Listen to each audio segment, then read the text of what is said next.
नमस्कार। कभी बचपन की वो बीमारियां याद आते हैं? वो छोटे मोटे दाने या फिर सूजे हुए गाल जिन्हें हम सब बस बड़े होने का एक हिस्सा मानकर भूल जाते थे। आज हम ऐसी ही दो मामूली सी लगने वाली बीमारियों की कहानी में उतरेंगे, रूबेला और मम्प्स। और हम देखेंगे कि कैसे इनकी इस सादगी के पीछे एक बहुत बहुत बड़ा और अनदेखा खतरा छिपा हुआ था। पर जरा सोचिए, क्या होता है जब कोई हल्की सी दिखने वाली चीज असल में बेहद गंभीर निकलती है। यही सवाल आज हमारी इस पड़ताल के बिल्कुल केंद्र में है। एक ऐसी बीमारी जो सिर्फ 3 दिन के दानों तक ही सीमित लगती थी, वो अजन्मे बच्चों के लिए एक भयानक खतरा आखिर कैसे बन गई। चलिए इसी रहस्य से पर्दा उठाते हैं। तो चलिए कहानी शुरू करते हैं रूबेला से, जिसे कई लोग जर्मन मीजल्स के नाम से भी जानते हैं। दशकों तक चाहे डॉक्टर्स हों या माता-पिता, सबने इसे बस एक और आम बचपन की बीमारी के तौर पर ही देखा। मेडिकल की किताबों में भी इसकी परिभाषा कुछ ऐसी ही थी। एक हल्का सा इन्फेक्शन, थोड़ा बुखार आएगा, कुछ दाने निकलेंगे और बस 3 दिन में सब ठीक। बच्चों के लिए इसे कभी भी कोई बड़ी बात समझा ही नहीं गया।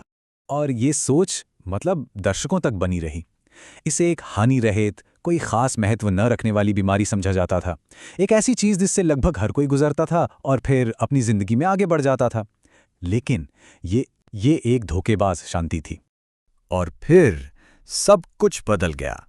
मेडिकल की दुनिया को एक ऐसे अनदेखे खतरे का पता चला जो इस रूबेला वायरस के अंदर ही छिपा हुआ था। कहानी में बड़ा मोड़ आता है साल 1941 में। ऑस्ट्रेलिया के एक नेत्र रोग विशेषज्ञ थे डॉक्टर नॉर्मन ग्रेग। उन्होंने एक बहुत ही चौंकाने वाला पैटर्न देखा। उन्होंने पाया कि जिन माताओं को गर्भावस्था के दौरान रूबेला हुआ था, उनके बच्चों में जन्मजात मोतियाबिंद की जैसे एक महामारी सी फैली हुई थी। और बस अचानक से इस हल्की सी बीमारी का एक बहुत ही भयावह चेहरा दुनिया के सामने आ गया। 85%। जरा इस आंकड़े के बारे में सोचिए। इसका मतलब ये था कि अगर किसी मां को गर्भावस्था की पहली तिमाही यानी पहले 3 महीनों में रूबेला हो जाए तो 85% तक चांस था कि उसका बच्चा गंभीर जन्मजात दोषों के साथ पैदा होगा। ये सिर्फ एक जोखिम नहीं था, ये एक भयानक सच्चाई थी। और ये कोई मामूली जन्म दोष नहीं थे, ये विनाशकारी थे। इसे नाम दिया गया कॉन्जेनिटल रूबेला सिंड्रोम या CRS। इसकी क्लासिक तिकड़ी थी बहरापन, दिल में गंभीर समस्याएं और आंखों में मोतियाबिंद।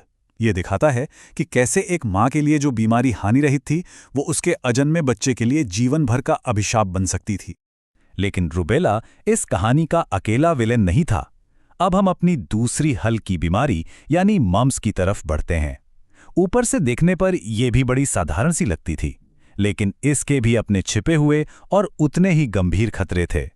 मम्प्स, जिसे हम गलसुआ भी कहते हैं, उसकी सबसे बड़ी पहचान है सूजे हुए गाल और जबड़ा।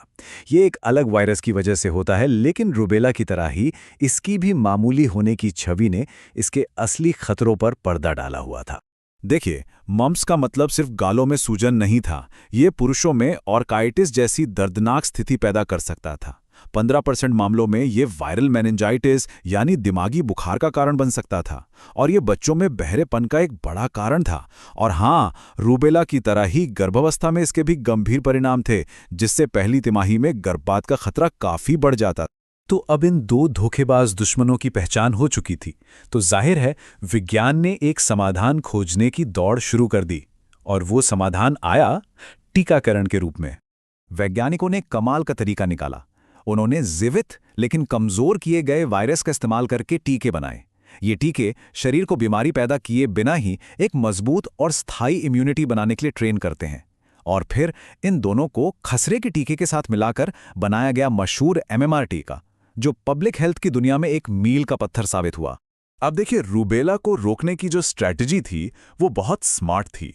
इसका पहला हिस्सा था उन महिलाओं को सीधे टीका लगाना जो भविष्य में मां बन सकती हैं। और दूसरा, और शायद सबसे जरूरी, सभी बच्चों का टीकाकरण करके वायरस के फैलाव को ही रोक देना। इससे एक तरह का सुरक्षा कवच बन जाता है। और यहीं पर हम इन बीमारियों से लड़ने के सबसे महत्वपूर्ण पहलू पर आते हैं।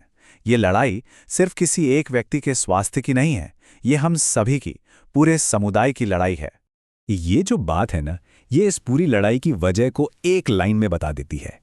रूबेला टीकाकरण का असली लक्ष्य सिर्फ किसी बच्चे को दानों से बचाना नहीं है। इसका असली और सबसे बड़ा लक्ष्य आने वाली पीढ़ी को जन्मजात रूबेला सिंड्रोम की तबाही से बचाना है। ये भविष्य की सुरक्षा का एक वादा है। जब ज्यादातर लोग टीका लगवा लेते हैं तो होता क्या है कि वो सब मिलकर एक कम्युनिटी इम्यूनिटी या हर्ड इम्यूनिटी बना लेते हैं, एक सुरक्षा कवच। ये कवच वायरस को फैलने से रोकता है और उन लोगों की भी रक्षा करता है जिन्हें टीका नहीं लगाया जा सकता, जैसे बहुत छोटे शिशु या वो लोग जिनकी इम्यूनिटी कमजोर है। ये एक सामूहिक प्रयास है। तो आखिर में रुबेला और मम्स की ये कहानी सिर्फ कुछ पुरानी बीमारियों के बारे में नहीं है, ये एक बहुत शक्तिशाली रिमाइंडर है। ये हमें सिखाती है कि कभी-कभी सबसे बड़े खतरे वो होते हैं जिन्हें हम देख नहीं सकते, और एक समुदाय के रूप में एक दूसरे की रक्षा करना ही हम में से सबसे कमजोर लोगों को सुरक्षित रखने का सबसे असरदार तरीका है। ये एक ऐसा सबक है जिसे हमें कभी नहीं भूलना चाहिए।